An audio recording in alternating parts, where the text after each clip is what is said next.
Hey everyone, this is Lani. Before we get started here today, I just wanted to give everybody a heads up that we will be discussing issues around suicide, self-harm, and sexual assault. If that is not something that you are able to deal with today, feel free to tap out and come back later. We will welcome you with open arms. And now, Endless. Welcome to Endless, a Sandman podcast from Chipperish Media. I'm story expert and youngest of the muses, Lani Diane Rich. And I'm writer, erstwhile DC Comics editor, and she who walks amongst you and you do not know me, Alisa Quitney. Today on Endless, we're going to be talking about Dream of a Thousand Cats, Calliope, episode 11 from Netflix's The Sandman, season 1. Dream of a Thousand Cats and Calliope was written by Catherine Smythe McMullen. Dream of a Thousand Cats was directed by Hisco Hulsane. Calliope was directed by Lewis Hopper. Justice is a delusion you will not find on this or any other sphere. Wisdom is no part of dreams, Lithe Walker, though dreams are a part of the sum of each life's experiences. But revelation, that is the province of dream. Time to wake up.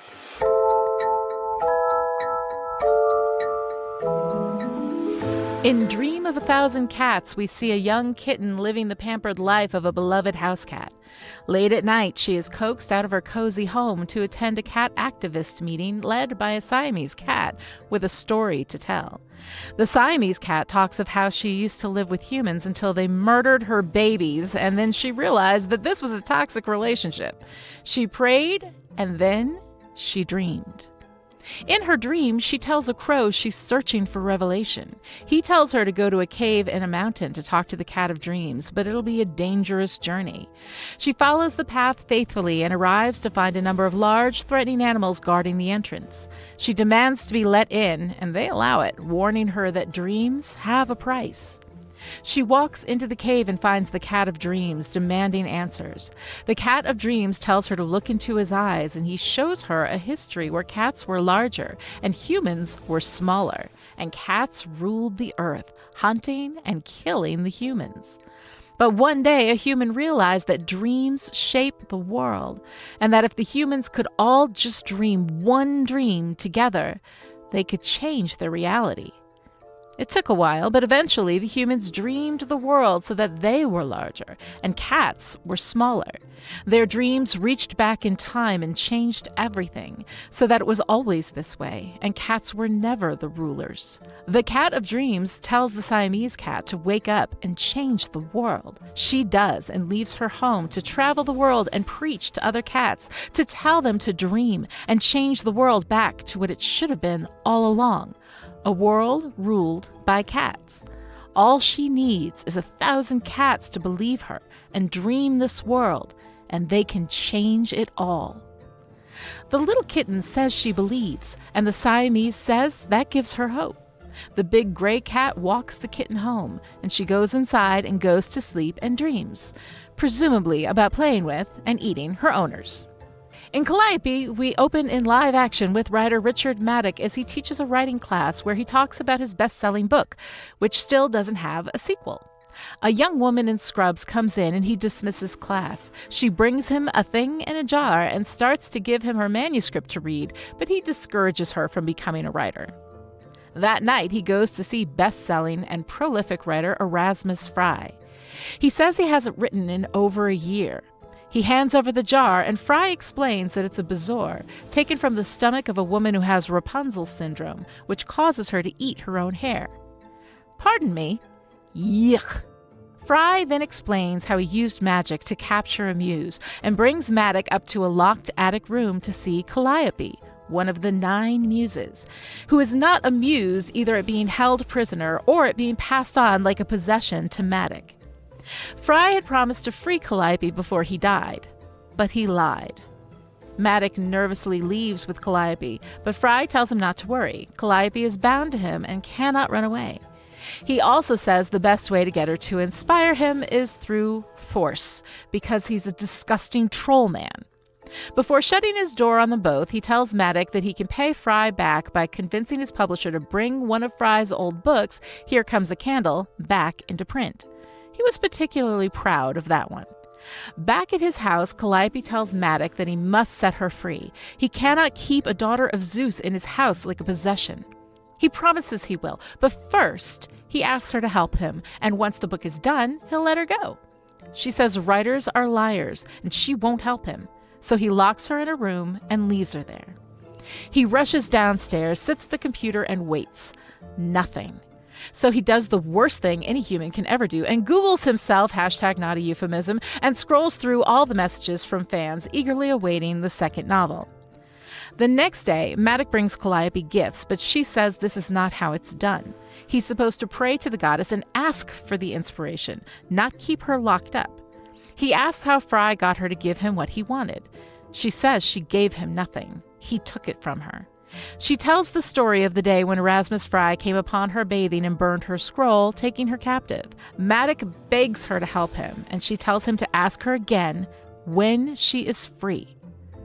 Downstairs, Maddox still can't write. His agent calls and says the publisher wants their book now. If he doesn't produce something, the publisher will demand their advance back, and his agent will drop him. In his mind, Maddox hears Fry's justifications for the imprisonment and raping of Calliope, and Maddox goes upstairs. Next, we see Maddox writing away frantically downstairs, already on chapter 3 of his new book. In her room, Calliope calls upon the three and asks for their help. They visit her to tell her they cannot help her. She is lawfully bound. She asks if there's anyone who can help her, and they say the old gods are struggling themselves and dying out. Even the endless are having a time of it, although maybe Dream might help. They exposit the history. Calliope and Dream were a thing. It didn't end well. She had a son, Orpheus, who died in Hades. Calliope says she won't ask for help from Dream, and they say he couldn't help her if he wanted to. He has also been captured by humans. They leave her there, unable to help her. Fast forward a few years, and Maddox is hugely successful, attending a literary party where absolutely everyone is smug and full of shit, including Maddox himself. He says he's able to write authentically from the feminine experience because of the strong women in his life, while the strong woman in his life stares out the window of her prison. A few more years goes by, and Maddox is about to drag Calliope to LA for the shoot of the movie version of his book, and then he gets mad at her for not enjoying their success. This is what she was made for, he says, and when she says she was born, not made, he gets a phone call and ignores her to talk about his new movie with the caller. She reads in the newspaper that people are waking from the sleeping sickness, and she knows that Dream is back. Maddox absently leaves the door open and goes into his office to continue his phone call. Calliope goes downstairs, grabs a marker, and writes Morpheus on a piece of paper, then calls for his help. Maddox catches her and asks who Morpheus is. She tells him it's the name of the god of dreams. He tells Calliope that she is his by law and the god of dreams can't save her, then throws the paper into the fire. During an interview, Maddox discovers that Erasmus Fry died of suicide after writing a letter begging his publisher to re-release Here Comes a Candle. Upstairs, Dream shows up for Calliope. She asks him to inspire Maddox to release her, and Dream is going to do that and more. In a dream, Morpheus confronts Maddox and tells him to let Calliope go, but Maddox refuses. If he lets her go, he won't have any more ideas. Dream says if it's ideas he wants, then he'll have them. Maddox wakes up and demands that Calliope tell him what she has done.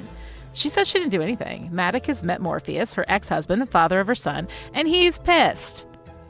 At a book reading, Maddox starts talking about ideas, and they keep coming, one after the other. He can't stop them. He sees Morpheus at the back of the room and chases him out, ranting ideas as he goes. Later, the young doctor who gave Maddox the original Bezoar finds him in the stairwell, his fingers mangled from writing ideas on the wall in his own blood. He tells her to take his keys, go to his house, and free the woman he has locked up in a room. He tells her to tell Calliope he is sorry. Horrified, she agrees and drags him out of the stairwell. The young doctor goes into Calliope's room and finds just a copy of Here Comes a Candle on the floor. Calliope isn't in there. She rushes out, not seeing Calliope in the living room. In shock, Calliope says it's over and thanks Morpheus for his help. He asks her what she's going to do now, and she says she wants to make sure this never happens to anyone else ever again. She asks Morpheus to free Maddox because she must forgive what he has done for her own well-being. He agrees. At the hospital, the doctor returns to find Maddox struggling to remember Morpheus or Calliope. All he knows is that the ideas were all hers, and now they're gone. Back at the house, Calliope suggests that she might visit Morpheus in the dream realm so that they can grieve their son, but he's not ready. She understands. She thanks him and wishes him well and leaves. Finally, a free woman after all this time.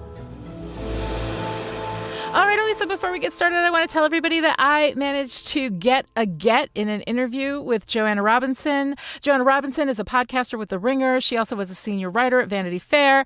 She is doing a podcast now called House of the Dragon. For those of you who are watching the HBO Game of Thrones prequel, you definitely want to go and check that out. She is brilliant, and she's a huge Sandman fan. So we're going to have a little discussion about that later on in the episode. But for right now, Alisa, I want to know, what did you think about Dream of a Thousand Cats and Calliope? I think that pairing these two stories works so much better for me than I would have imagined, because these were among my all-time favorite Sandman stories. And so to love them now that they've been combined and, you know, treated in a slightly different way is surprising to me.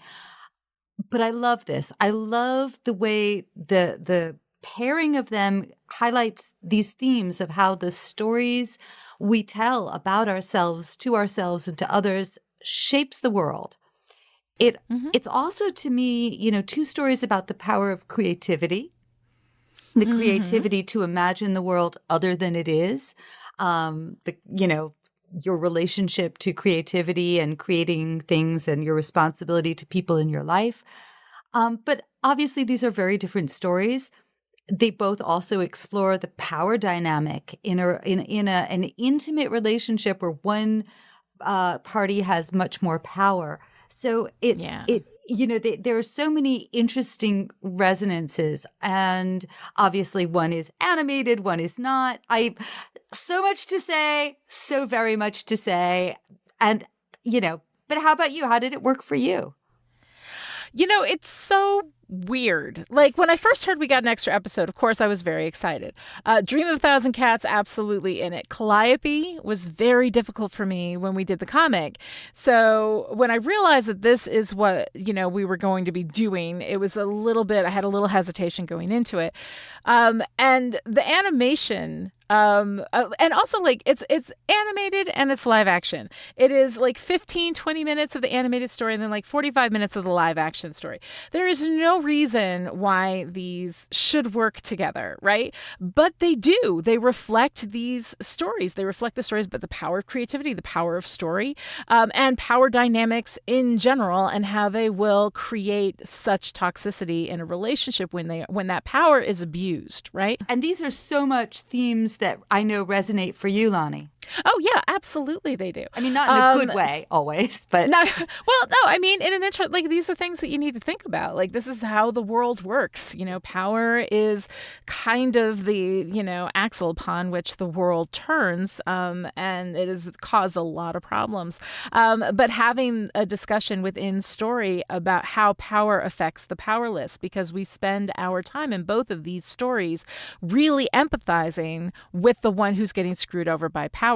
And the thing that's really interesting about Calliope is that it is her incredible power that put her in a position of powerlessness, which I find really, really like an interesting, like, crunchy way of, like, kind of flipping that Calliope represents power the way that it should be used. Power is asked, like, you ask for it and then receive it because they decide that you deserve it or whatever, right? That there is something about Calliope's power that doesn't do the harm that we see Erasmus Fry's power. We see Maddox's power. We see the power of the humans that own the Siamese cat, that we see in those relationships where they don't care about how this affects other people. So yeah, like, thematically, I think there's a lot of resonance in this.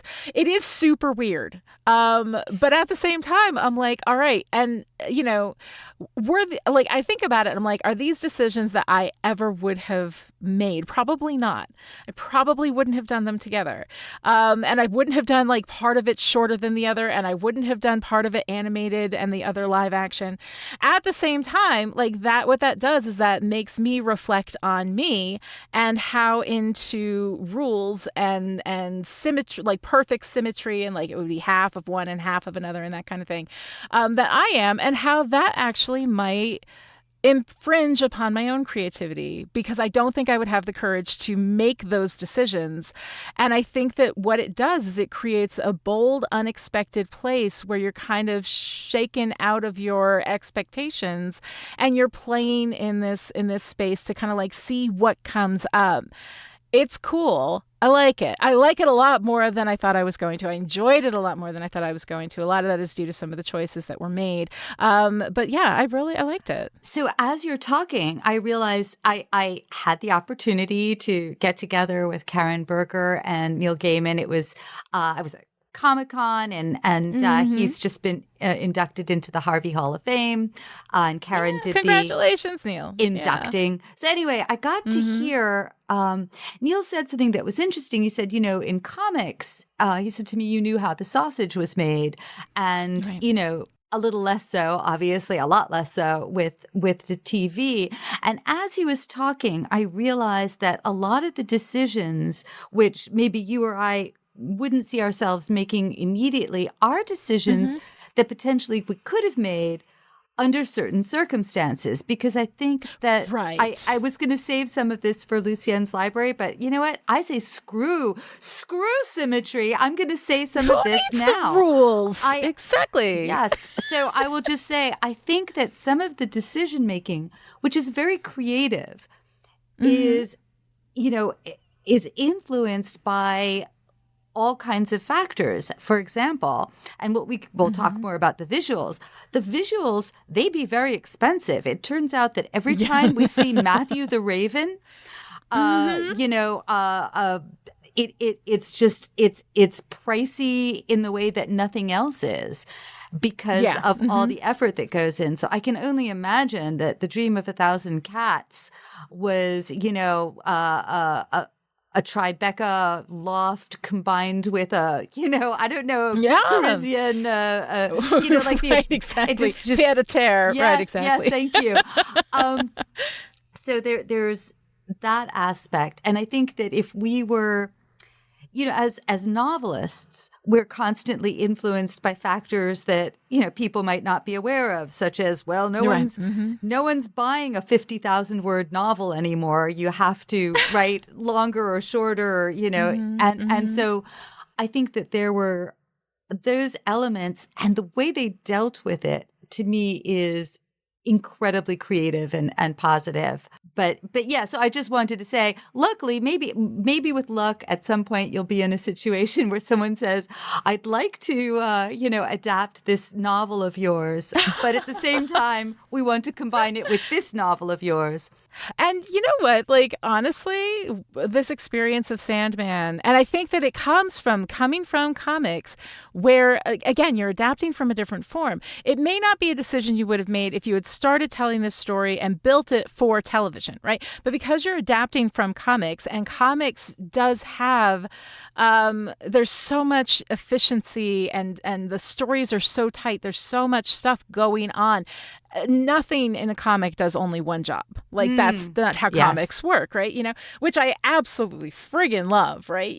And then you go into a TV show and you're like, all right, so how do we do this while being faithful to the comics? And, when they did it with Men of Good Fortune and The Sound of Her Wings, right? When they combined those, it was so beautiful and so seamless. Here, I wouldn't necessarily call it seamless. We don't have a warm transfer from one story into another. One of them's friggin' animated, it's just, they're so different, but yet these resonances about the nature of power, which was something that I did not see in the connection between the stories when we were doing them one by one in the comics, adds this element of, so the bottom line of this is there are no rules in writing and in storytelling. There are only principles. When the principles serve you, absolutely stick with them, because I think that there are reasons why those principles are there.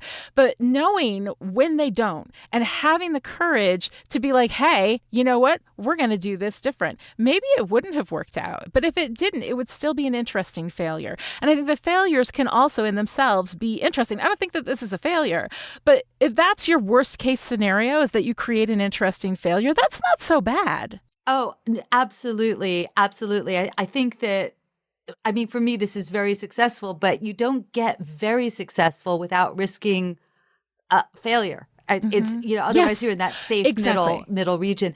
So since we're talking about animation, shall we talk a little about the visuals? I did a little homework here. Let's do it. Yeah. Oh, I love that. Well, because I don't think I know enough on my own, but I love the animation. And when I started to look into how it was created, I thought, oh, this is why I love it so much. So Dutch director and animator Hisco Hulsing, he made what I think are really great choices. He's known, I guess I saw in some of the interviews, and I think in our show notes, I've linked to the interviews for people who want to do a deeper dive. We will have those links in the show notes, yes. Mm-hmm. So his favorite animated film of all time is Bambi, which is so perfect.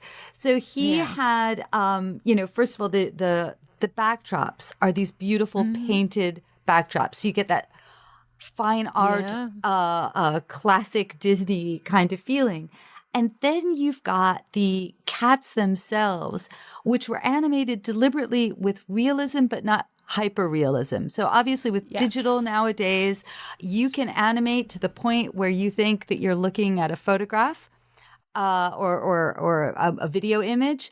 They have chosen to keep this in a sweet spot of painterliness.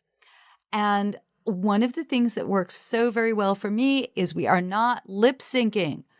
That was inspired by the comics. Lip syncing cats and dogs take me into Uncanny Valley in ways that I hate. Yes. No, seriously. Yeah. And so, in the comic, we had word balloons without tails, implying a kind of telepathy. And so I think this worked really, really well. There were so many little things. Let's see, I'm just looking. In this, as opposed to the comic, we have a long-faced Siamese, which is an American, I believe, breeding change that happened perhaps in the 80s or 90s. I love that they did that because it highlights, I think, the ways in which humans tend to exaggerate certain characteristics when they're breeding animals. It also makes her more distinctive. As in the comic, Sandman as a cat is much larger when, as an anthropomorphized character, he's not larger than other humans, but that makes sense to me because there's so much more divergence in feline body size. Right. Well, plus, if he remembers, as the story says, when cats were larger, that he has access to that his knowledge of that his understanding of that actually would have an effect on that physical presentation, I think makes perfect sense. Absolutely. Oh, yes. Good point. So I love that. I loved the couple that's got the kitten. The woman, I think, is wearing Birkenstock sandals. Just such great little choices. Yeah. There's the bubbles that are rising up out of the water when. Oh my God! When it's both literally what's happening, but it's also a metaphor for each of those little lives being snuffed out, and. There are other little acting things, like at a moment when the Siamese cat is telling, and I don't know, I guess I'm still saying Siamese cat. I feel a little, I don't know if there's a newer and less objectionable way of referring to these cats, but. Not that I know of, but if anybody out there knows of, better ways to refer to, but yeah, my understanding is that they're still called Siamese cats. Forgive me if I am stepping wrong, I will be corrected. But anyway, so the Blue Point, when she is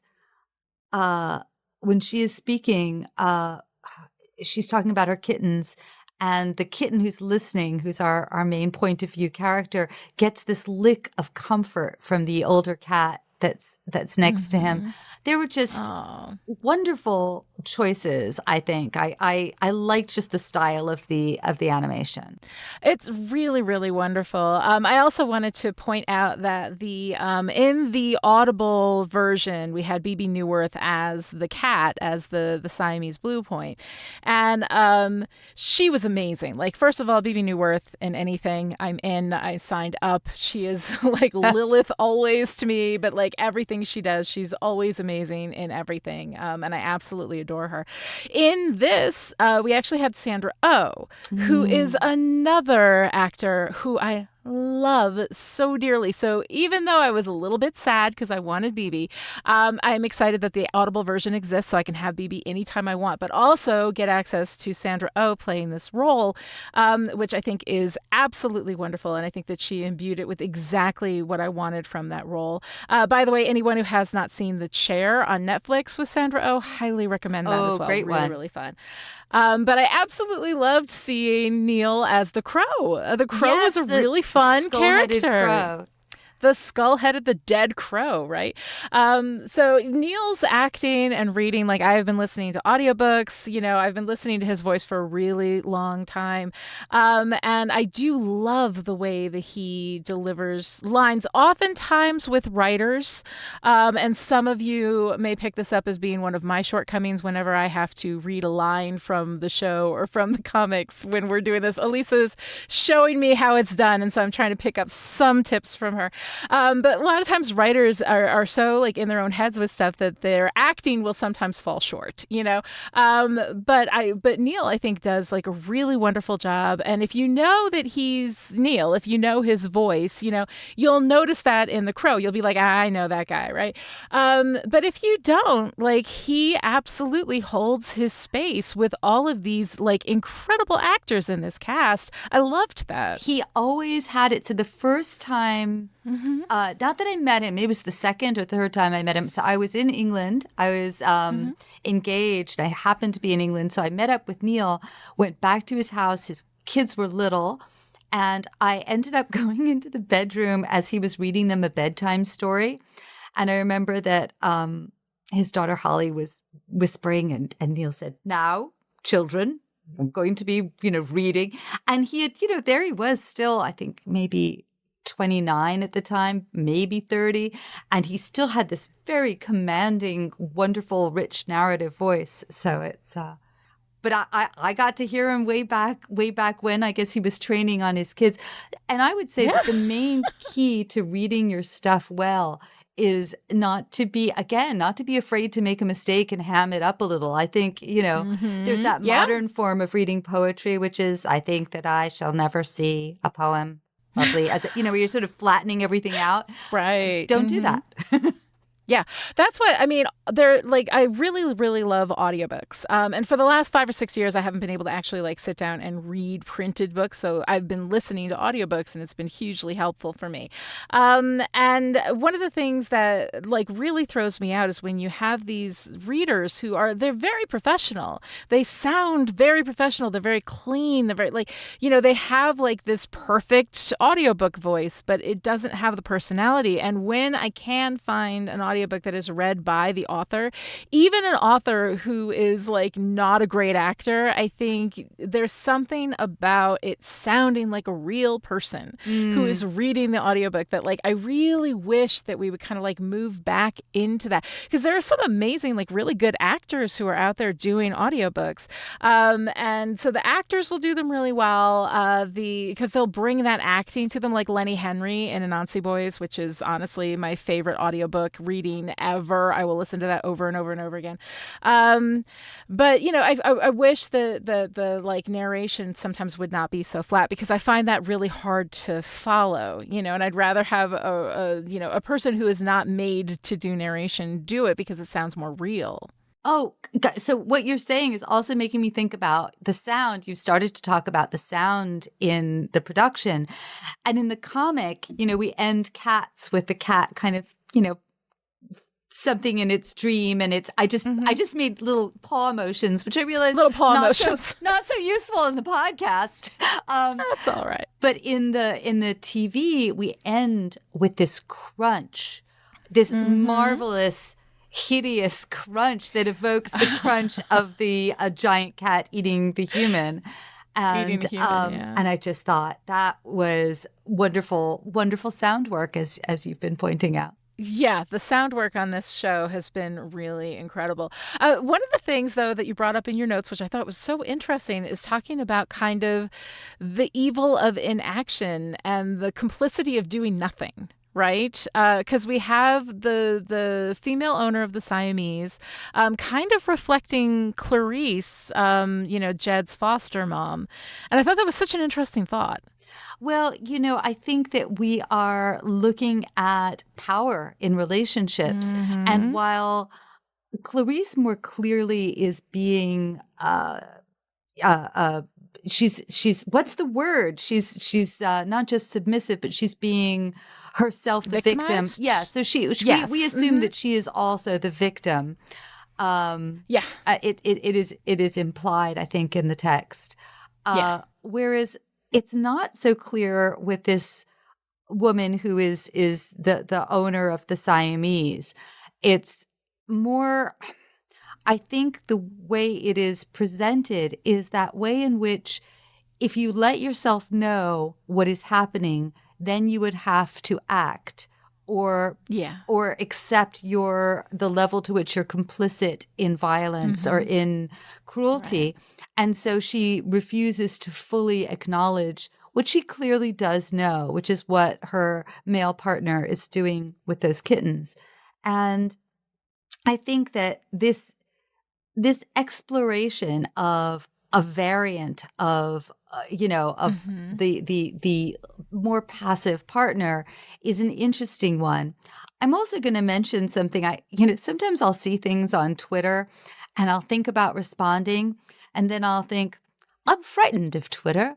Twitter is a savage. Twitter is like the dark alley in the Sandman where I often fear to go. But I'm going to say this. So somebody pointed out that all the adult Black men in Sandman are either demons or they're dead or they're evil or they're, and I thought to myself, this is a universe which is a dark fantasy universe. So I think that you are not, as you have said various times, anyone who is, what did you say? Written as human, reads as human. You are. It's coded as human. Coded as human. So I would say that, for example, Hector is a major character who is a good Black man, and the fact that he is dead is really besides the point in this schema. And so I think that you can always fault a work of fiction for what it is not. But I think more than many works of fiction, this explores lots of different facets. So we'll look at this form of powerlessness and then this form of powerlessness. I would disagree that is a major critique that I would level against this work. But there I was too scared to do it on Twitter, so I'm doing it here. Well, here's the thing. It is a critique I would level at us as a culture. And, our stories reflect us back at ourselves. And sometimes that reflection is fucking unflattering, right? But the problem really isn't an individual story that happens to do this. The problem is the number of stories that do these things. Asking the questions, noticing the patterns, and asking the questions, I think is super, super important. But I see the critique as being a critique of a culture in which this happens a lot. And that this particular instance of it in and of itself, I think Hector was awesome. I think that there's lots of representation, and that is usually the problem, is that we don't have any positive representation. We'll have like one Black man, and then we see this happen. We'll have one gay person dead, right? And that happens a lot, I think, in the culture. So I do feel that it is really important that we always ask the question. I also think that what we are actually critiquing is not an individual story, but rather patterns in our culture and in ourselves. And the important thing that stories do is they give us a chance to look inward, look at ourselves, and ask ourselves that question. So those are really important questions for everybody to ask themselves. But I also think that any story that places first and foremost that they never do anything that any culture at any particular time that somebody might feel is wrong. Like, I've been working with my therapist, just to go a little personal. I've been working with my therapist on this like fucking people pleasing stuff that I've picked up from trauma in childhood, right? And that like I as a modifier. Exactly. But the thing is that like if you go through life trying to please everyone, you will please no one. So yes, sometimes these things are going to be in stories, and yes, they are worthy of note. But I think that what we really need to look at is ourselves, and that it gives us that reflection. But the critique is really of ourselves. I think more so than the product itself. And the person on Twitter, if you have something to say, to talk back about this, by all means, you found us before. You can find us again. We will be happy to have that discussion. But don't be too scary, please. Oh. All right. No, that was just an attempt to not be. Yes. No, and I think. No, I get it. Mm-hmm. I think that one of the things I do admire about Sandman is how it doesn't just level its critical gaze outward at what's wrong with the world and people who have more power. A lot of the look of the critical look is inward. So I had a little note about the ethics of animal husbandry. There's a book I love called Some We Love, Some We Hate, Some We Eat, which is about our complicated relationship with animals and the animal world. Right. And I think that, I discovered that in traditional Judaism, there are things you can't do to animals. You're supposed to behave ethically towards the animals in your keep. And one of the things you're not supposed to do is castrate or neuter your animals. Now, I have wound up doing that, but I thought it was an interesting thing that the pendulum swings back and forth about whether this is something that we should do right away to animals. If you go to the ASPCA, they neuter at 3-4 months, which we now know it may be good at animal control, but it's also not as good for the individual. It means that the hormones that go into full bone growth never come into play. The animal itself is not as healthy. And I think I get uncomfortable often when I think about the ethics of animal husbandry. And I'm a meat eater. I try to eat, I usually joke, I try to eat meat that died happy. But, if you dig a little down into that, it's not so comfortable. But beyond the animals, obviously, these stories are also exploring the ethics of writing. And I want to say that I've heard more than one writer admit that there's a little savage scavenger side to us because, I just heard a really horrific story recently that happened, really to someone who's a friend of my daughter's. And most of me was just appalled and horrified. It was not wild, but feral dogs attacked her. And then, God. It is absolutely a horrible story. She's okay. Good. But then there is the part of you as a writer that says, oh, that's going into the toolbox. And it's an uncomfortable, I'm saying this in a slightly joking way, but it's an uncomfortable, I think we try and often take our own pain and turn it into something else and transform it. But, there's a little Rick Maddock in me as well. I take sometimes other people's pain and run it through my whatever it is that you're the grinder that then becomes your story. Mm-hmm. And I don't know. So did you have any moments of thinking, "Oh, Rick Maddock, I am you too"? Oh, I mean, as a writer, sure. Like there's the terrifying moment when you're staring at a blank page, and you can't get through and you don't know what to do. And the thing is that if you think too much, like on the meta level about the writing, like if you think about writing as writing rather than writing a story that you're telling and you're in the story, you get in your own head. Nothing flows that well. It all becomes a big mess and it grinds to a halt. And the big thing that I tell people and the way that I deal with that is just write crap. Like go in with the intention of writing something that is truly fucking terrible. Like that is my personal key that really works for me to help me get through it, because the source of my fear is that I'm going to write something. I'm going to say something that somebody on Twitter is going to be like, yeah, that's not good. You've hurt people or harmed people by writing this thing. Or that here I am, I teach writing, I teach people like how to structure a story. What if I structure something badly? Like what if I do something that, here I am like spending all this time critiquing other writers, which is how I learn, because I look at other stories, I take them apart. It's like a mechanic looks at a car, takes it apart, learns how it works. Like that's what I do.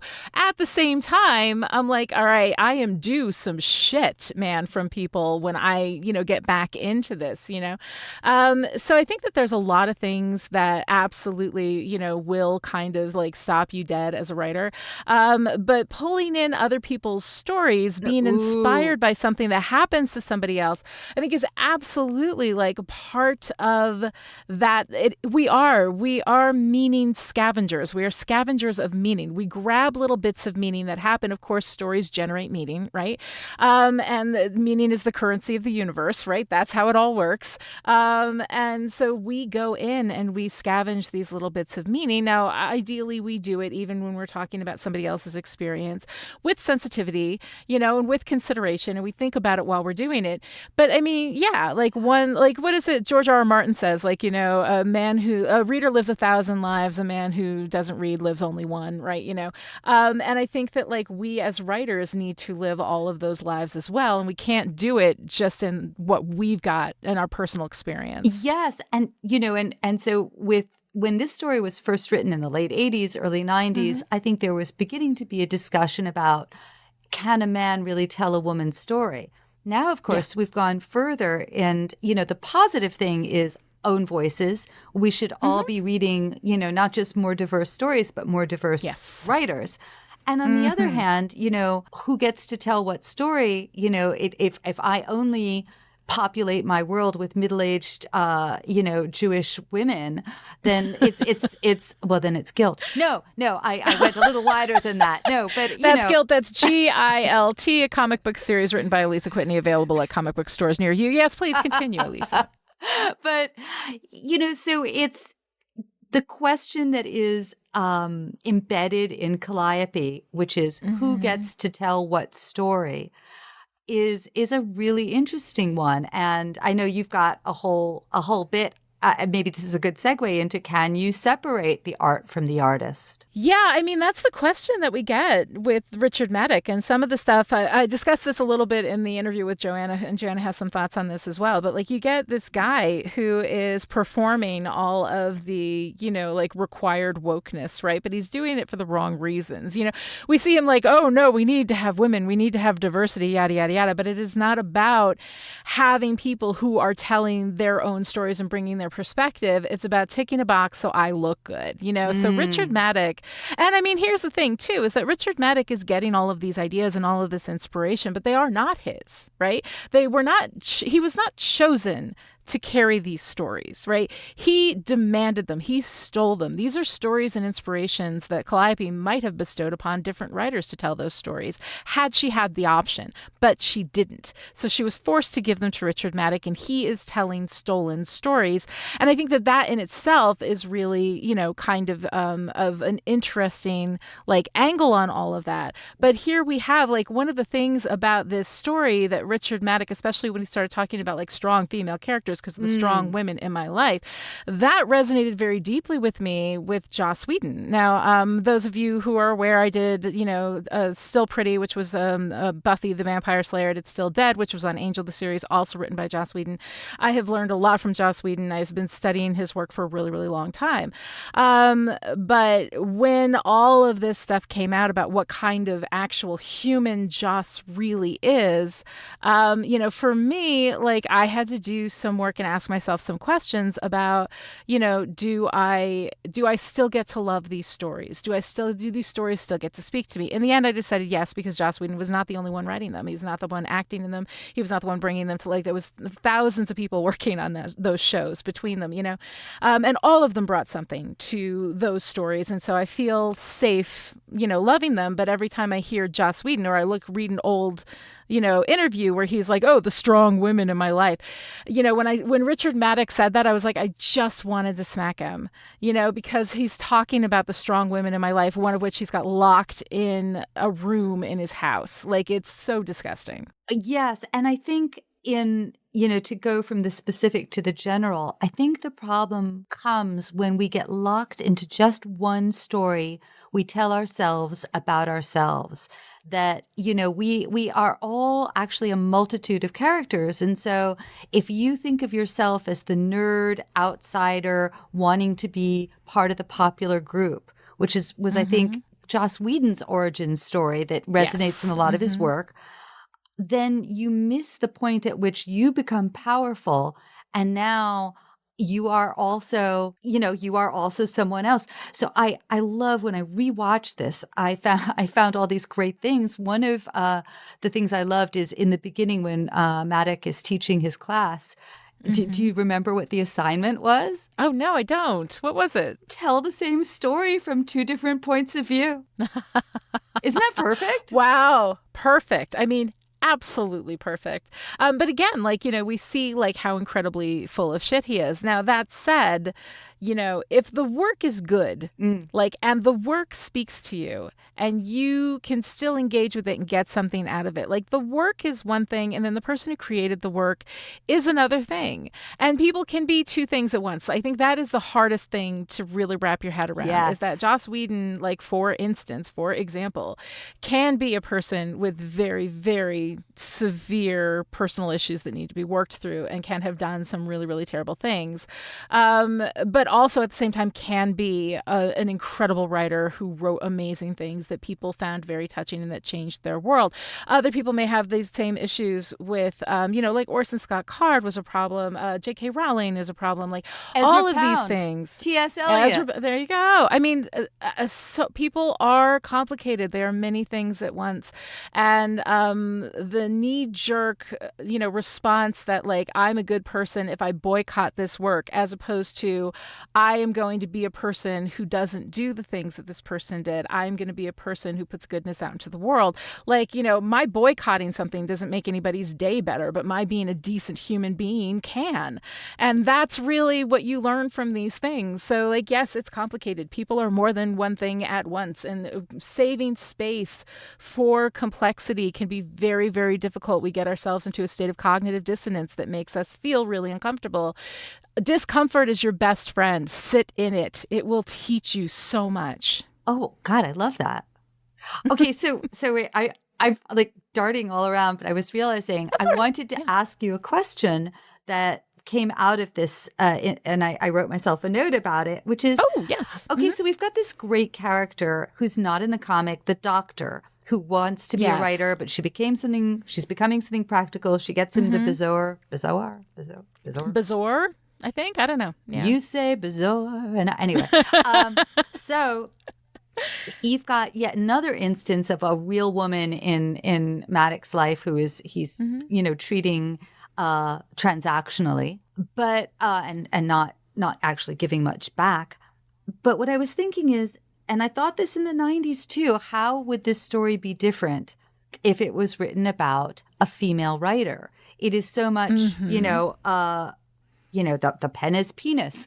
And, because we have a heterosexual, cisgender male writer. And I don't know what I can assume about Calliope, but, it evokes a very classic male-female dynamic of power to powerlessness. And I was thinking, so could you have this kind of a story in the same way if you have the woman writer? And in Game of You, we explore a woman who is creative, a rock star and a songwriter, and she also gets morally compromised and continues to examine herself. So I think, but I just was thinking about that particular dynamic. Would the muse ever be male? Are all our muses female? And I think I'm rambling right now, but I'm remembering that Stephen King talked about the boys in the basement as the muses. And I know I first came to it from Jenny Cruzy talking about the girls in the basement. Right. And and I was realizing that I am not always kind to my own muse. I'm sometimes saying, produce, damn you. Just shut up and give me something, But yeah. All right. So how would it change? Would you ever lock your muse in an attic? Would I ever lock my muse? I certainly hope that I would not, right? But of course, that option isn't available to me. And as arrogant as we all like to be about what our moral choices would be given the opportunity, you don't know until you're in the situation. I would hope that I would not. I think that I would not. That said, I think that women have just as much propensity toward, selfishness and smallness and cowardice and cruelty as anybody else. Anybody who has power has the, opportunity to be corrupted by it. Because we live in a patriarchal society, because we live in a world in which men have held the power and have consolidated that power, and it has corrupted some of them, right? That we tend to tell these stories from a male perspective. But I think that one of the things that is a really interesting practice, and for all the writers out there who want to do this, take your favorite fairy tale and gender flip it. What if it was a man who pricked his finger and fell asleep and then was woken by a kiss from true love or whatever? How would the female character, how would that work out? Or also, everything doesn't have to be so goddamn heteronormative all the time.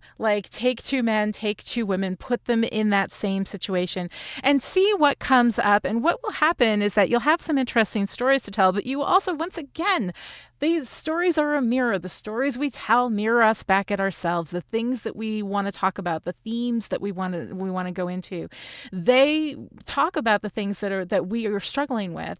So, stories are everything. This is the reason why I've dedicated my life to them. They are everything.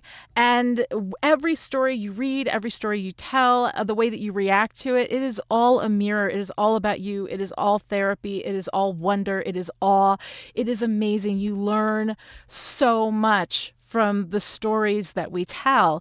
My thing is gender flip, hetero flip, flip everything, orientation flip everything, race flip everything, and see what comes up for you and how that affects the way the story is told.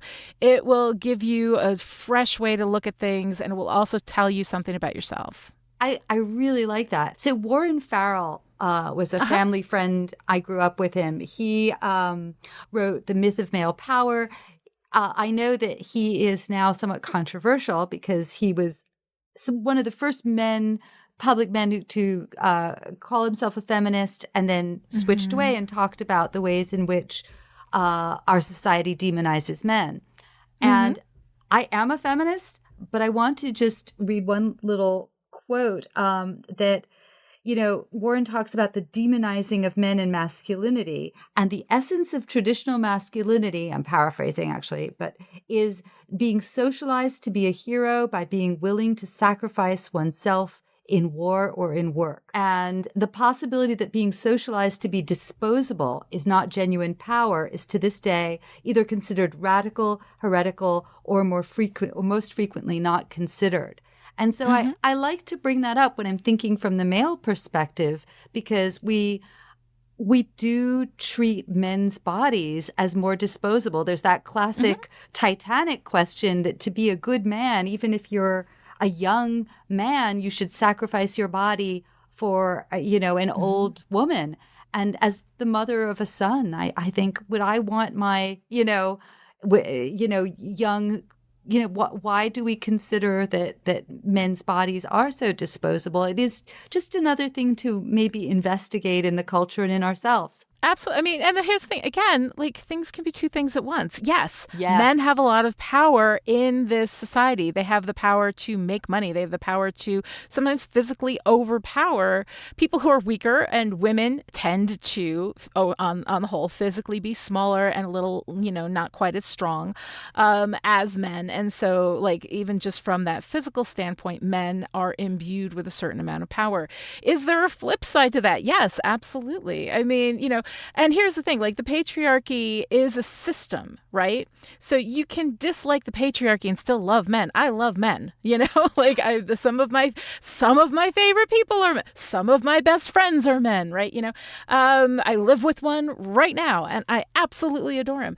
But the thing is that yes, the patriarchy is a system that hurts everybody, even as it imbues certain powers onto one group. It also does a lot of damage to the people in that group. Having power is not everything in being human, and you are shunned away by societal ideals into this can't talk about emotions, can't do all this stuff. I see a lot of men coming back from that and really healing now, and it is one of the most beautiful things in the world. I love it. And it's not always power. I think about the young men right now in in Russia, who are being drafted, men who are maybe did, just some minor crime, or who, are completely unprepared and being sent off to war.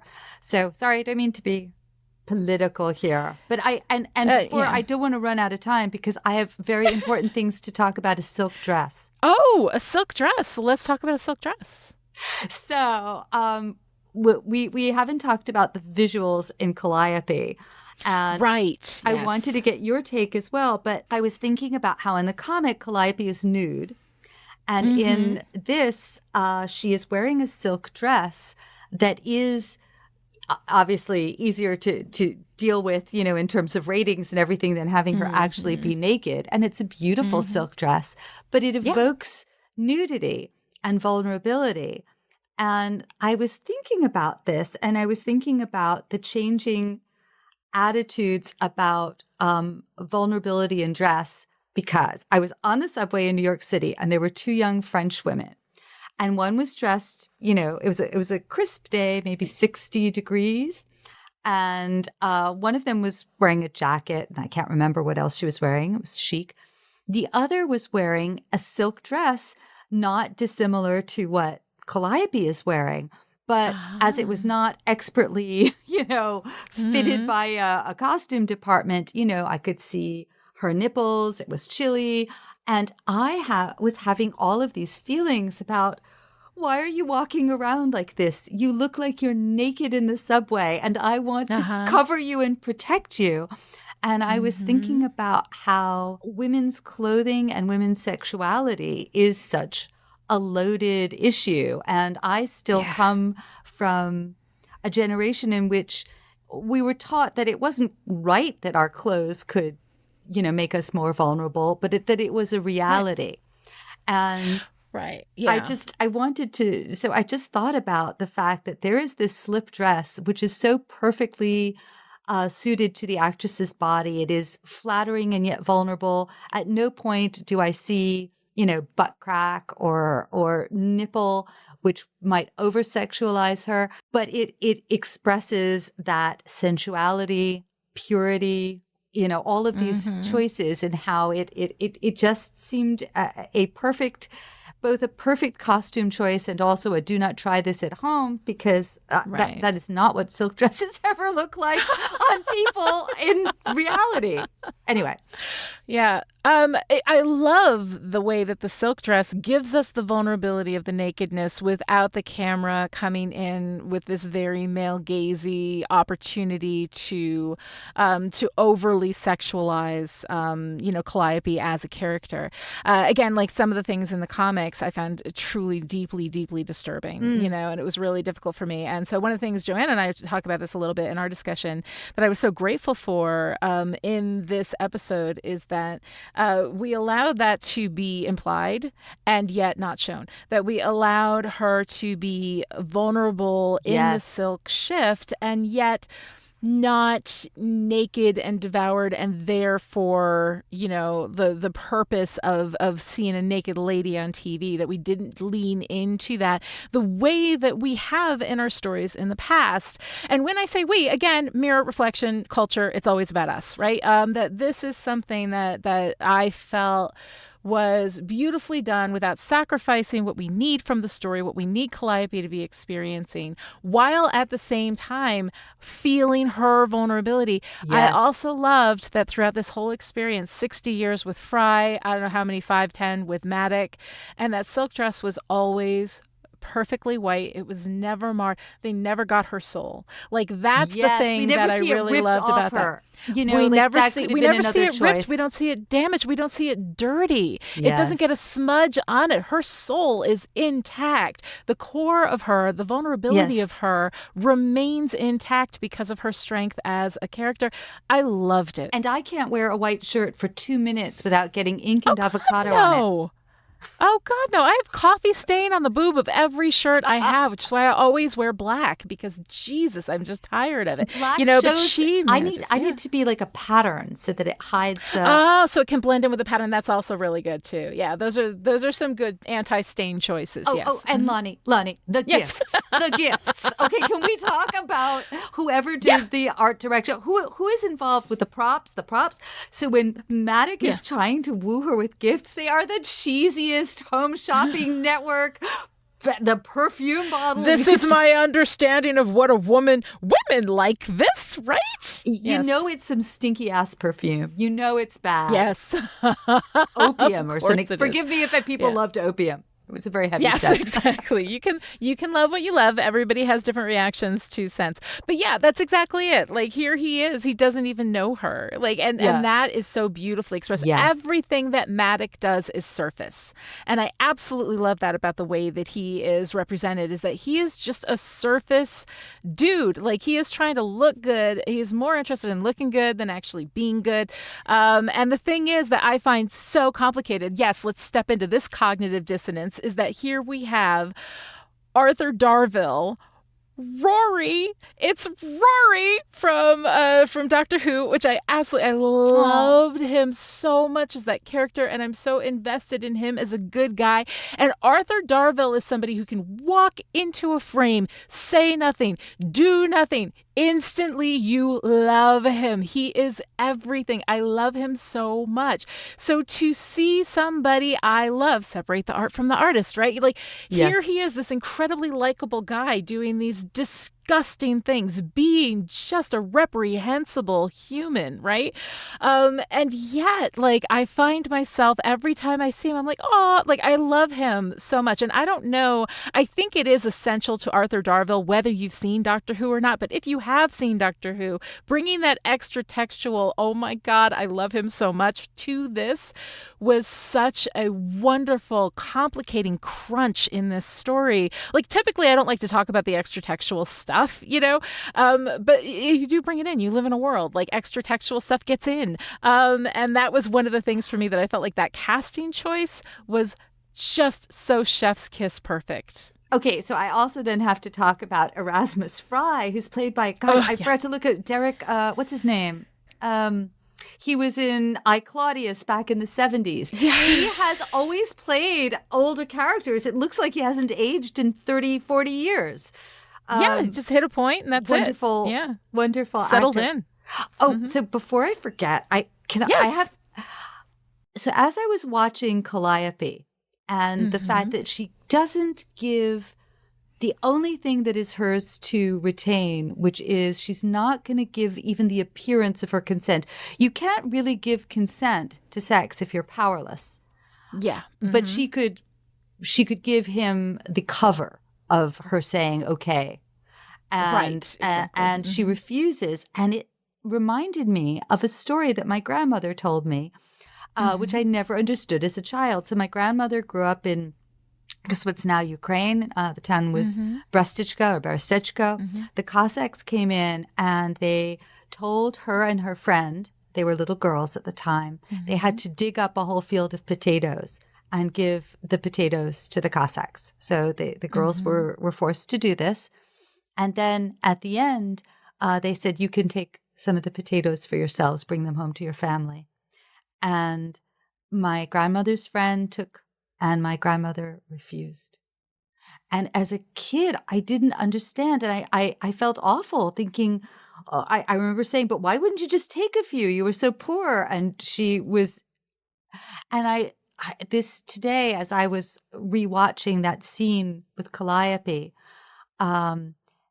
refusing to give the cover of consent, for my grandmother to take the potatoes would have been to let the Cossacks think that what they had done was not so evil, to force two little girls to work for them. And so I thought I just wanted to tell everyone that I finally got the story. So I just felt a little. That's an incredible story, and as a child to have that understanding of it, is really remarkable. So she sounds like an amazing woman, and what a story to be able to carry with you. And that's again, like you'll watch something like this, and it will open up a space for you, and that's the magic that stories do. I mean, for me, like what I struggled with, and I'm just going to go ahead. Like we have already done everything in Lucien's library. We've already done everything. We'll come in after this with the interview with Joanna, and then we'll go right into the end, and that'll be fine. But I want to mention Cabinets of Dr. Caligari. Yes, yes, we will do all of that. But anyway, bouncing up and down, absolutely. But the thing that reflected in this story for me was this idea of forgiveness. She says, I will not forgive what he has done, but I must forgive the man, right? And the thing is, like anybody who's followed me for a while knows that I have a struggle with forgiveness, not in general terms, but when somebody does something like really, truly awful and they are not sorry, like forgiveness just doesn't feel on the table for me. And so when she said this, because here was somebody who had done something really, truly awful, two somebodies who had done something really, truly awful, right? And was getting the poetic justice, right? Yeah. But the thing is that the turning point between justice and vengeance is a sharp turn, right? It is a very sensitive dial. And at this point, she says, no, let him go. I cannot forgive what he has done, but I must forgive the man. And as I'm watching this, that resonated with me so, so deeply. And I still struggle with it. But the thing is, like, that moment in this story, forgiveness is not the main theme of this story. There's so much other stuff, I mean, mostly about power. And yet here is this moment that I look at it and I'm like, that resonates with me. And this is why stories are therapy. That resonates with me. Yes. Why does that resonate with me? Why am I resisting this idea? Why, when she says that, I'm like, fuck no, Calliope, make him suffer, and she doesn't do it, right? But in the end, isn't that the better thing for her? Like, she is prioritizing herself. And by not being a party to something that hurts somebody else, even though that is a person who had hurt her. And I find that such an interesting thing. I'm going to be wrestling with that. I'm going to be taking that into my therapy sessions. But I absolutely loved that. And I think that, like, understanding the difference between I forgive you and what you did is okay is really essential to that part of the healing process. So anybody else who struggled with that, go ahead, give it a thought, do some work with it. I think there's some interesting stuff there. All right, bring us to the Cabinets of Dr. Caligari. So I just had to say, I was thinking, oh, wait, I know that title. And it was, I think so this must be a retelling or something, because the original Cabinet of Dr. Caligari was written by, reading from my notes, Hans Janowitz and Karl Mayer, both of whom were pacifists when they met following World War I. And there is some weird, it's about, It's about a hypnotist, and there's strange murders. And I think one of them died unexpectedly in 1920 at the age of 23. So there's all kinds of weirdness. It's a silent film as well. So I didn't have a chance to do the entire deep dive, but I will try and watch the silent film of Cabinet of Dr. Caligari before we come back. All right, that's it. That was my whole big Lucien's library. I love it. I love it. There was so much great stuff here. But now we're going to go ahead and break for my discussion with the amazing and wonderful Joanna Robinson. If you're enjoying Endless, a Sandman podcast, then you should know that it is only through our Patreon supporters that we are able to produce this content for you. So we'd like to take this moment to thank everyone who supports us at patreon.com/Chipperish. This episode of Endless was brought to you by the Chipperish patrons who support us on Patreon at the power producer level. Thank you to our power producers, Alice, Christina, Erica, Jane, Kevin, Kristen, Michael, Rose, Sarah, Shelley, Stephania, and Stephanie. All Chipperish supporters get access to the Chipperish Discord chat, where you can pop in, meet other Sandman fans, and chat with the Chipperish creators. And at $10 a month and up, you can even attend live tapings for some of our shows. Thank you to our intrepid editor, Jack Cram, whose time and skill is paid for through your support. If you'd like to support Endless and Chipperish Media, please visit patreon.com/Chipperish. and support us today. All right. So Joanna Robinson, oh my God, I'm such a big fan. I'm so glad that you're here with us. Thank you so much for coming here to talk about Sandman with me. You're not a fan. Like, you're my pal. We're pals. That's how I consider. I mean, I'm a huge fan of yours. But also, we've been through the fandom trenches together. I feel like we're pals. That is very true. So excited to be here. That is very true. And you know this, and Alisa knows this, but I am like obsessed with this podcast. I've been listening to it obsessively. Have learned so much from you guys talking about both the comic and the show. So I was begging you to come talk to you about Sandman. So thank you for letting me come. I appreciate it. Oh man, you have an open invitation to show up on a Chipperish podcast anytime you want, anyone you want. Always open door for Joanna Robinson. Okay, so tell me, what is your history with Sandman? When did you get into it? Yeah, it's not I wish I could say from my youth. Yes. But no, it's I don't know, 8 years ago, thereabouts, to maybe 10 or something like that. I wasn't a huge comic reader as a kid, but my best friend and then the guy I was seeing, both were desperately trying to get me into comic books, and they were like, "We know what'll get Joanna." Because they knew I love Neil Gaiman's work, and so they were like, "Well, you love Gaiman's fiction. Why haven't you read Sandman? It's so foundational to understanding Gaiman's overall ideas of story and stuff like that." So, and they're like, "Oh, Shakespeare's in it, all this other stuff. You'll like it." And it got me for sure. And then I read all of it, and I have such a sense memory of. I know you're relatively new to comic books as well, but I get these strong sense memories of reading comic books, and I've read a ton since. I've gotten really into comic books since, but this was my gateway drug for sure. And I just remember I had physical copies the first few issues, and then I just couldn't wait and just got it all on my tablet and was reading it on my tablet, and I just remember being just hold up, just voraciously devouring the entirety of the Sandman and just getting completely lost in the world. And I loved it, and it cracked open comics for me. So yeah, I have a huge affection for Sandman. Oh, that's wonderful. Yeah, as you know, if you've listening to the podcast, I've read some comics, but Sandman is the first time that I went in and read them in a literary way where I'm paying attention to every little detail.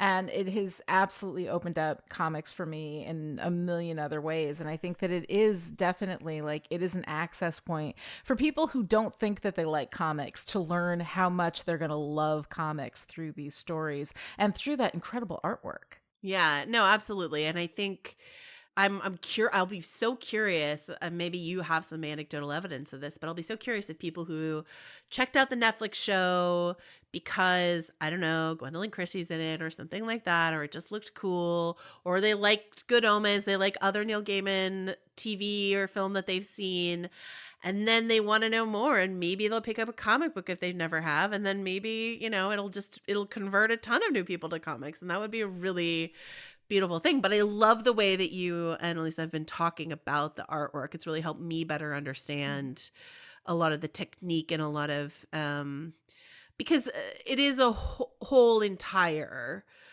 piece. It's not just story. The visuals are so key. I mean, that's a duh statement, but it's so potent in this particular story, and the way watching the Netflix series and the way in which it's matching the art or the way in which it's not, because there's things you can do in a comic that you can't do on the screen. It's been very interesting. It is really fun to see the different formats and to talk again about adaptation. So as we talk about the Netflix series, I mean, what, as a fan of the comic book, somebody who read them all and knew this story, how did you feel about the season? Did you binge it all in one sitting, or did you dole it out? That sounds like me to have binged it all in one sitting. It was probably a couple days. I think it was over a weekend or something like that. Is something that I did. A long lost weekend. Yeah, lost weekend of Sandman. Sounds like me. I think I was racing. I understood the broad strokes of how they were dividing the season. And so I think I was racing to get to first 24/7 and The Sound of Her Wings. knowing how Yes. strong those issues are, and was so interested in seeing how they were adapted on screen.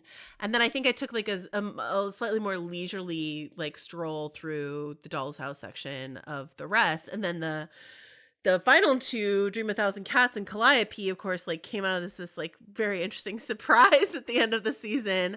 At least for me, I didn't know they were coming. And so yeah, it's been super interesting as an adaptation. I think Neil Gaiman, who I have an enormous amount of respect for, his work has not been the most easily adaptable, I think. And he's talked to me and to the public about the ways in which, certain like adaptations have matched his expectations and those that happen. I remember talking to him before Good Omens, and he was like, I really think we did it this time. Like, we really did it. American Gods was famously thorny, and like Good Omens, since he was more creatively involved, then here again, he is the showrunner. But sometimes, with love and respect to every showrunner that has ever existed and every author that's ever existed, like sometimes the author shouldn't be the showrunner. And so I came in with a little trepidation of like, is he going to be willing to murder darlings in order to turn this thing that's a great comic book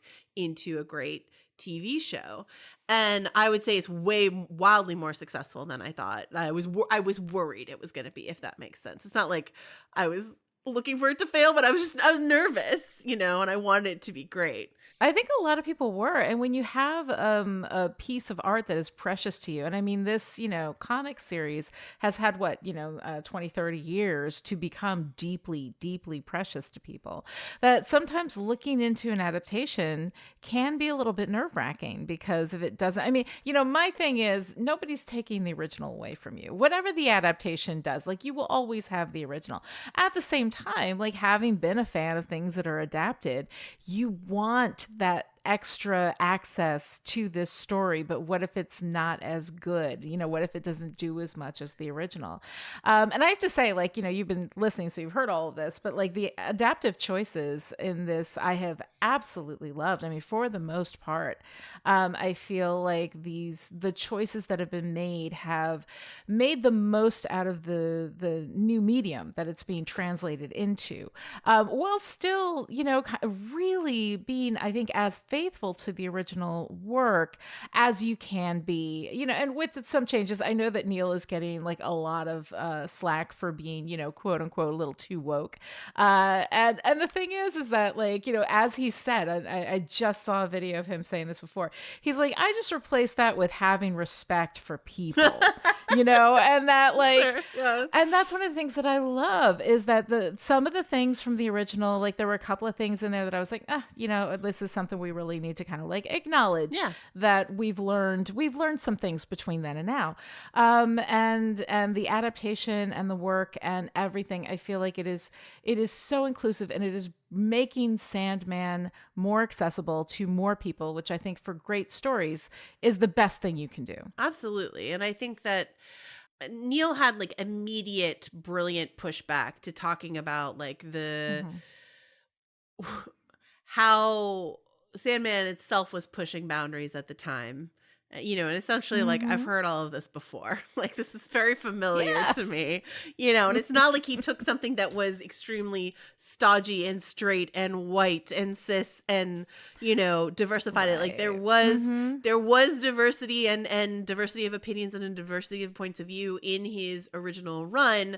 And he's just made it even richer, I think. So for all of even more so, yeah, right. So for all of that, I really, really appreciate it. I would say that, like, where I think the show is strongest, because I think The Sound of Her Wings is like far and away my favorite episode, is where it's really willing to.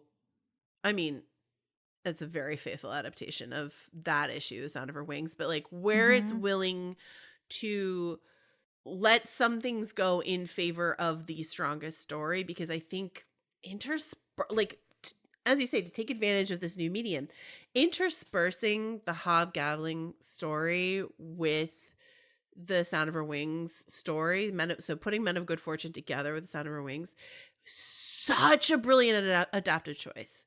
So brilliant. Absolutely. And there are definitely certain creators who might feel overly precious and say the Sound of Her Wings, which is sort of like a very, very famous issue that changed hearts and minds about what Sandman was capable of. I think there's certainly some overly precious creators who might say, I'm not touching a hair on the head of that story.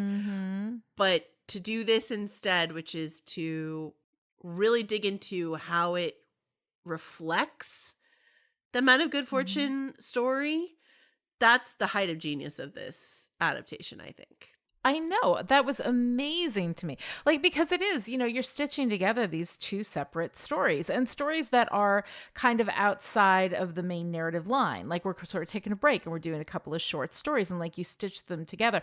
The warm transfer from death in The Sound of Her Wings to death at the beginning of Hobgadling's story, I thought was beautiful. The fact that thematically there were reflections in there with, Dream's inability to connect with people the way that death does. And then to connect with Hob, and oh my God, like at the ending, I hear it's impolite to keep one's friends waiting. I mean, my God, like I cried. and that is a love story. I do too. It gets me every time. I choked up just saying it now. The love story that they tell there between Dream and Death. There's a love story there, and then there's the love story between Dream and Hob, and how that thematically feeds into Dream's overall arc happening in this season between the first narrative jump, with the capture and then having to get all his stuff back. I want my hat back, right?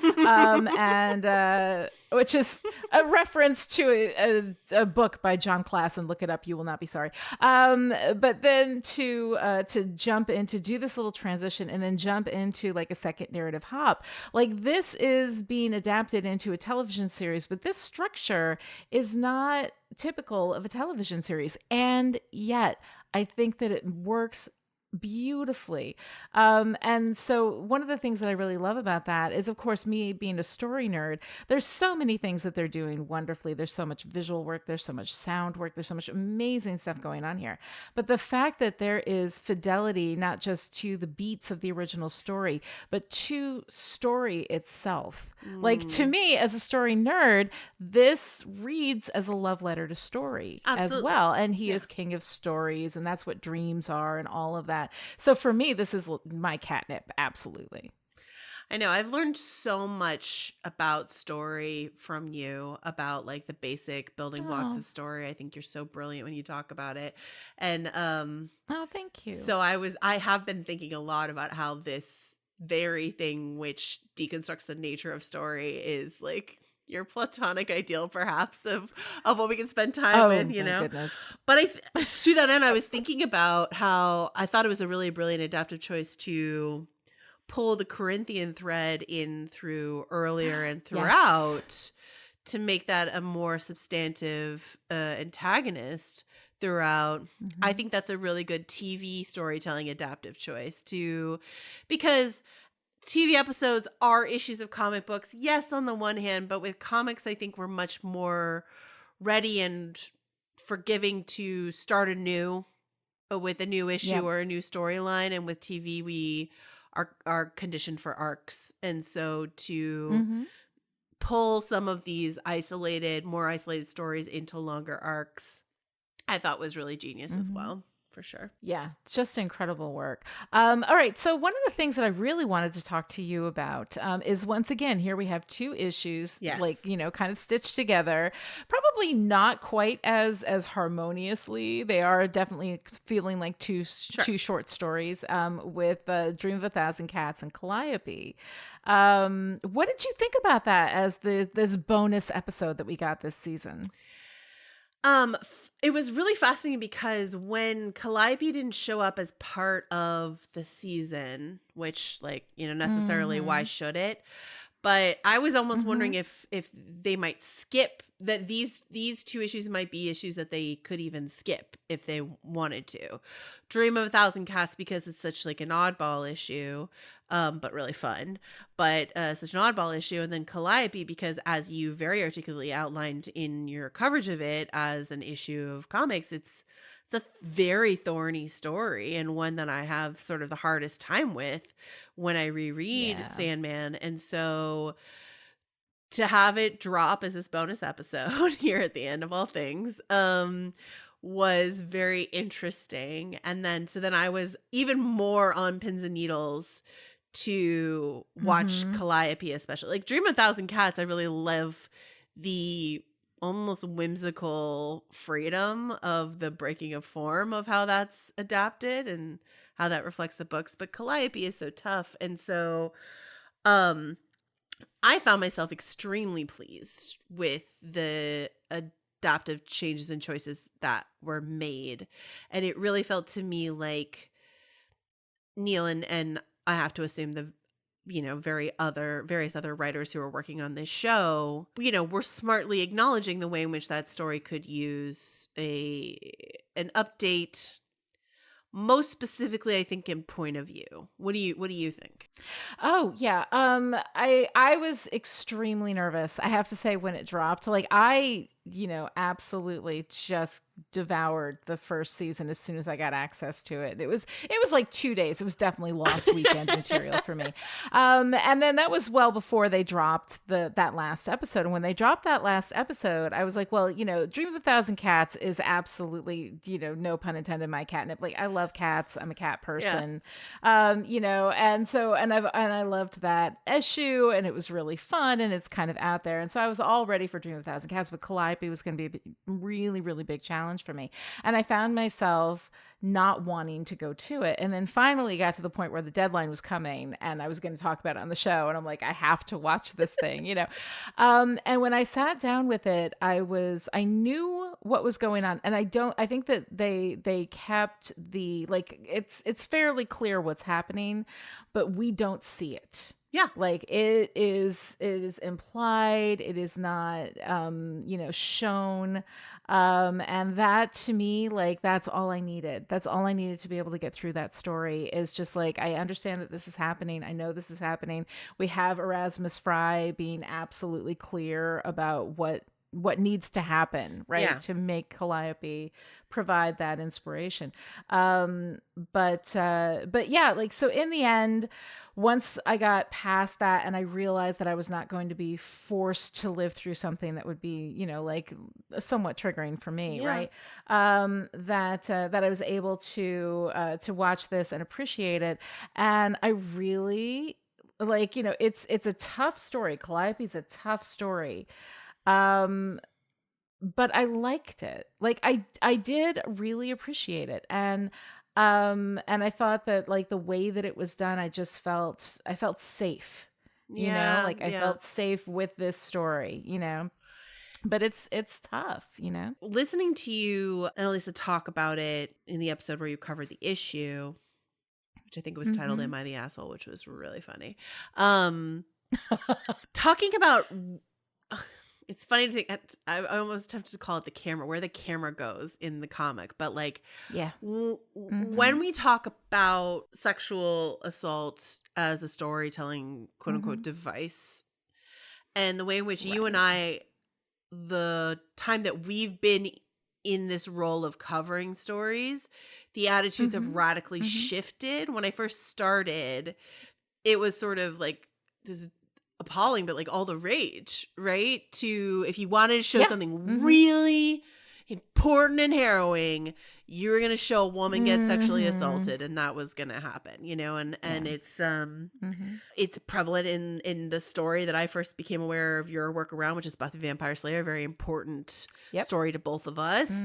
It's prevalent in the story that I'm probably most known for covering, which is Game of Thrones. Like, and so I've spent a lot of time thinking about how these are covered. And I remember you were talking about in the comic how we're on her face, so we're really processing it through her face. And then that made me think of the version, I hope this is okay to talk about it, please let me know if it's not, but like the depiction that I think has had the most conversation around it, which is Sansa's wedding night in season 5 of Game of Thrones. And the way in Yes. which Mm-hmm. that camera was on her face a bit, but then it goes to Theon Greyjoy, another person in the room, and talking to the creators Yeah. about that choice. They were like, well, we didn't want to exploit her, so we put the camera on him. But I was like, he's not the assaulter. He's also a victim in the room. But I was like, but then you're making it about his pain when it's her issue. And really, honestly, Yes. I don't need to see it at all to understand what's going on. And so I was thrilled that seemed to be the attitude of this episode, which is like, you don't need to show it for me to understand the pain and ramifications of it. And that's the least exploitative way that you can do it. That was my feeling. Absolutely. Yeah. 100% agree.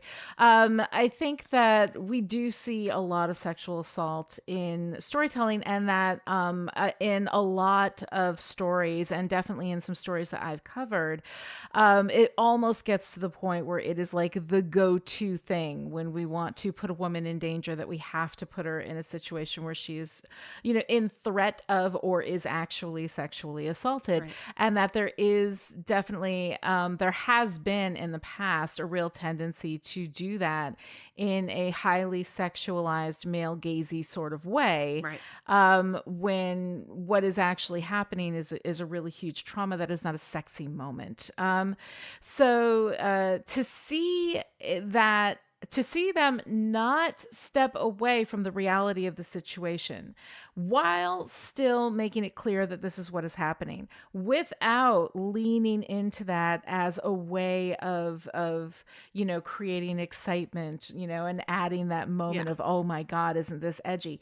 I felt that it allowed me access to a story I actually was really interested in. Of course, I'm a writer. Like, a muse story is always going to be interesting, Right. without traumatizing me in the process so much that I couldn't access it, which is honestly what I was afraid of. And then, of course, when they did it this way, I was like, I should have known. I should have just trusted these people. It's just that it takes a while. Yeah. It takes a while to earn trust, Yeah. and I deeply, deeply appreciated that, because and one of the things I loved, I think, so much was the virtue signaling of Richard Maddock, and I want women, I want people of color, I want all of that.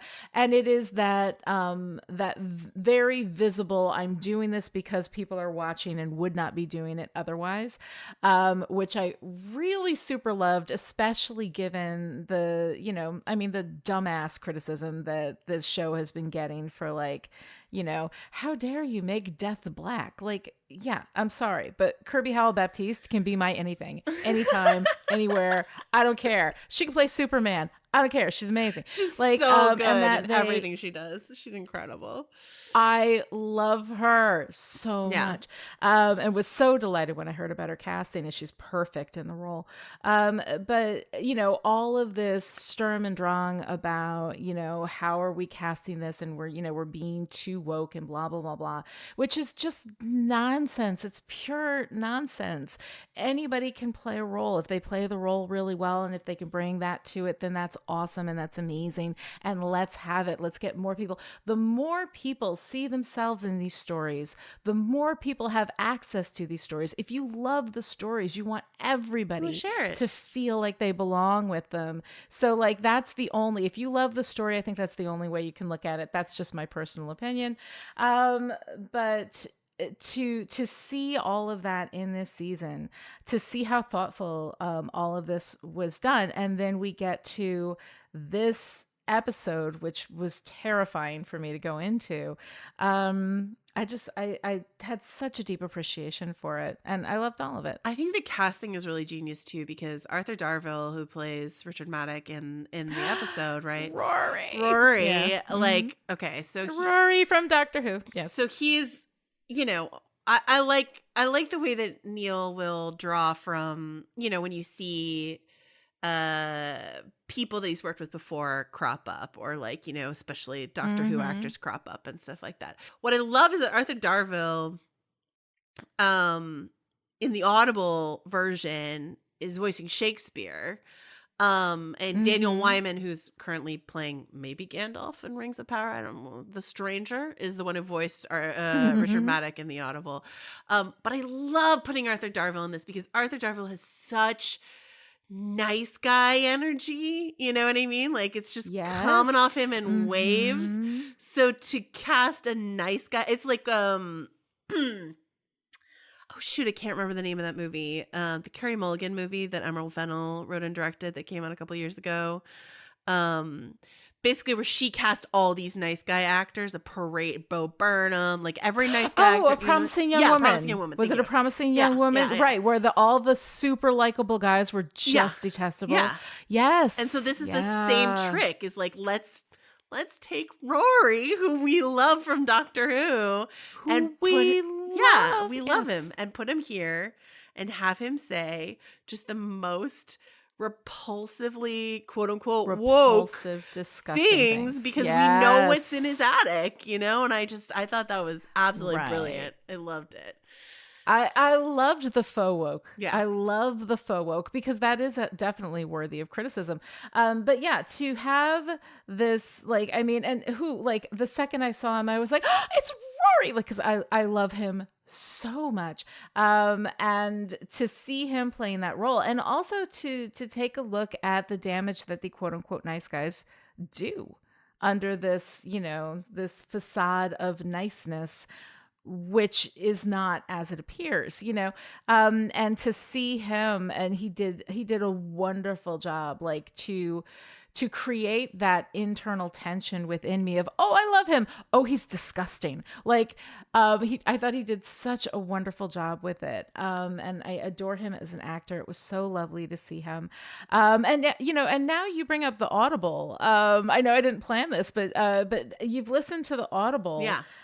So we've got the comic books, we've got the Audible recordings. I haven't listened to the part 3 yet. Me neither. But I listened to the first 2.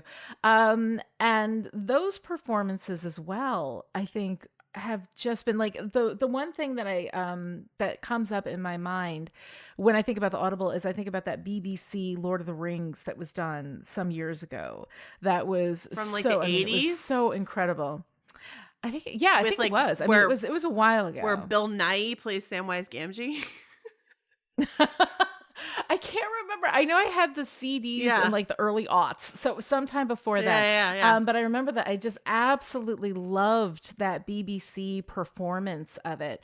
And to have these stories performed in the Audible version, I have to say, it's like, as much as we've talked about the comics and the TV version, if there's anybody out there who loves this show, who loves these comics, who loves this story, who has not listened to the Audible, I cannot recommend it enough. I think it is one of the most beautifully produced things I've heard in a long time. I have to say, to be like completely honest with you, and you can cut this out of the podcast if you want, but like no, it's all right. The hardest thing for me to wrap my arms around in this Netflix adaptation is Tom Sturridge, who I think looks the part to a perfect T, and is sometimes not playing the role exactly how I envision Dream to be. And I think it's not fair to him because James McAvoy is just doing such an incredible voice performance on the Audible. And so I think that puts very unfairly, in my consumption of things, Tom Sturridge on the back foot. I cannot argue that he doesn't look the perfect dream, a dreamy dream, perfect. But like James McAvoy's voice performance is next level for me. That imperiousness, you know, that he captures so perfectly, but then there's like the warmth cracks through where you need it to crack through.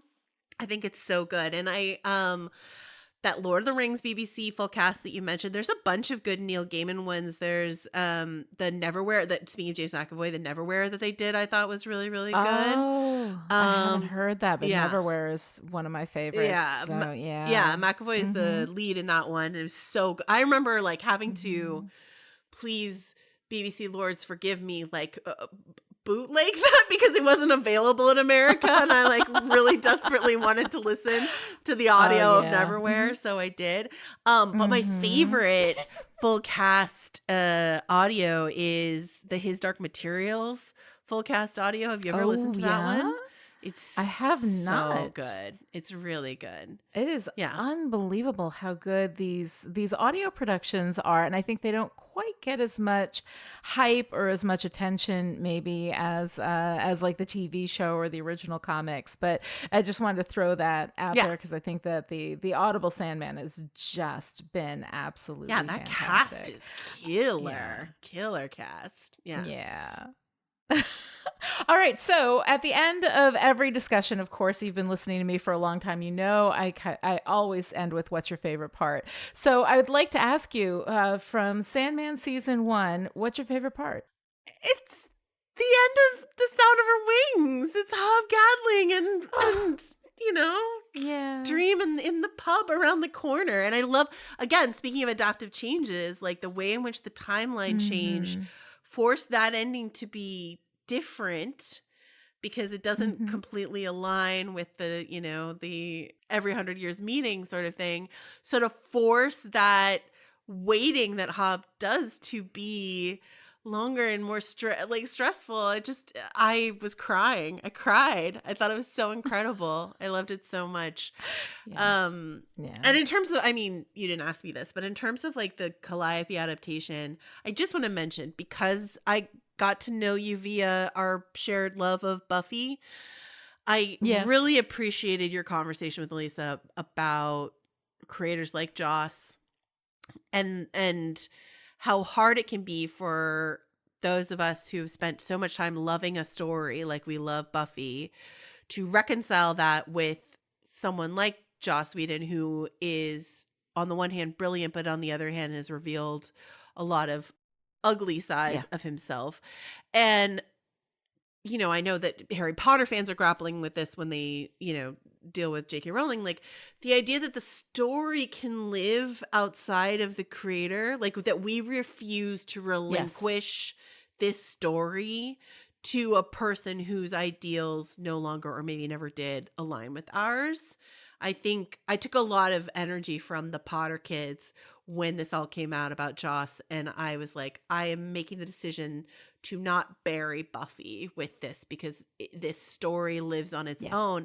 And that idea feels so Sandman to me, the idea of a story having a life of its own as it lives inside you, the reader or the listener or the watcher or whatever it is. So absolutely. And I'm really glad that was helpful. It's also when you're talking about a story that has like one creator kind of, given, credit for it. But if you think about a TV show, how many thousands of people work on that? And some of the people who were abused, live off those residuals. So, separating out the story from the person who told it is definitely like a skill set, something that we all kind of need to grapple with where our lines are with that.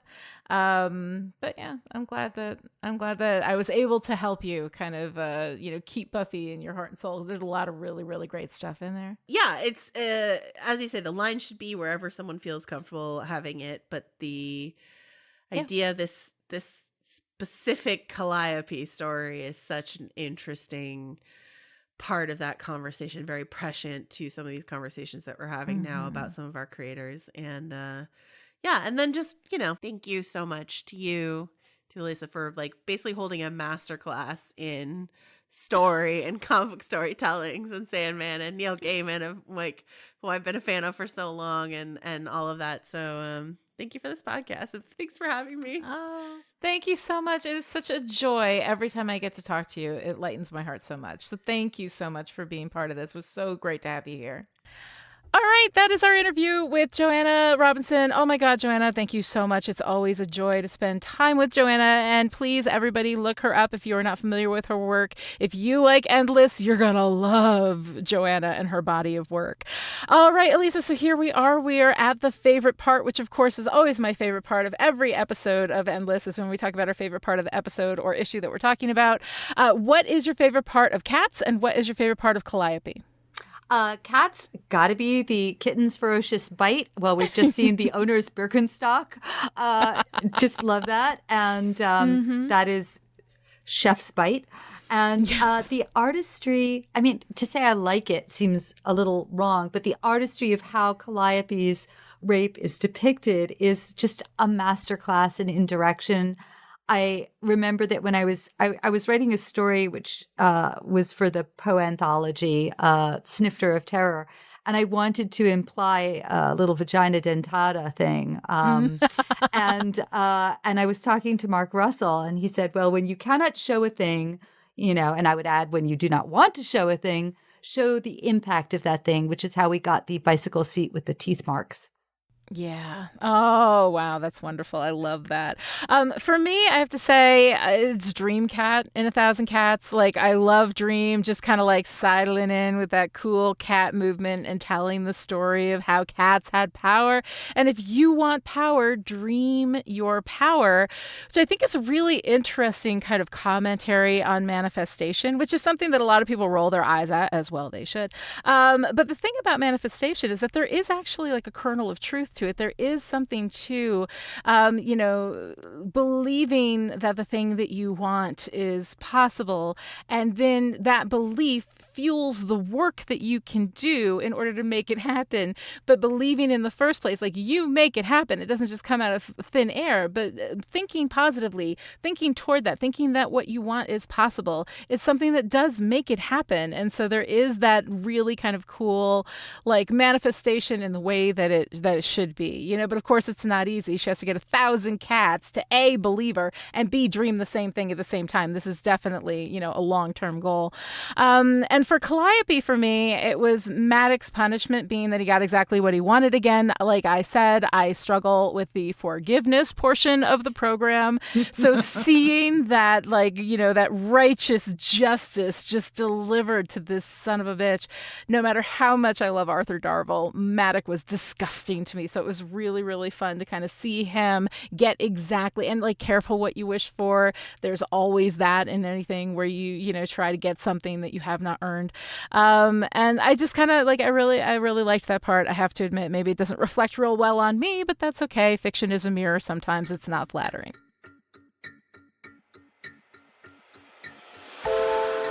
If you enjoyed this conversation and would like to join in, connect with the show on Twitter, follow @Chipperish, and use the hashtag EndlessPodcast, or send your comments or questions to endless@chipperish.com. This episode of Endless was edited by Chipperish content editor Jack Cram. Jack, revelation. That is the province of dream, if your heart is strong and you are not afraid. Endless is going on hiatus for a bit, but we'll be back soon with Sandman 32, Slaughter on Fifth Avenue, the first issue of Sandman Volume 5, A Game of You.